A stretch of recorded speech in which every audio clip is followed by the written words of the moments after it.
Ninaomba mumuvije.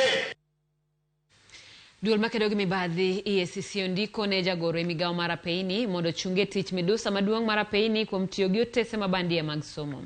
Midusa nochwal e doho ma Kiambu dwe mokalo kuom tiyo gi otese somo mabandia mar yudo digri mare ma bende notiyogo e chwalo timo somo masters kod PhD.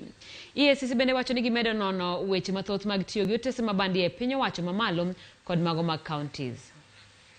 Sasa hii ni kesi ambayo inahusu haya mambo ya forgery of academic certificates katika nchi yetu, ambayo imekuwa changamoto moja kubwa sana. Mahali watu ambapo hawaja kwenda shule wanaenda wanagushi makaratasi na kujifanya eti wao wamesoma kufikia viwango fulani.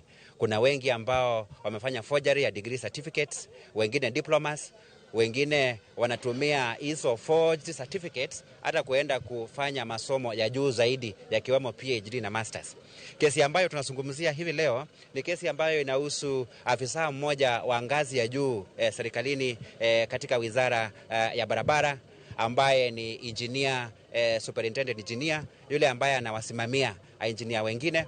Na yeye inasemekana ya kwamba alifanya forgery ya degree ya civil engineering, na akitumia degree hiyo akaajiriwa kama director wa roads and transport katika county government ya Kiambu. Akaendelea kufanya kazi hapo, na akitumia cheti hicho ambacho ni gushi akaweza kwenda katika chuo cha JKUAT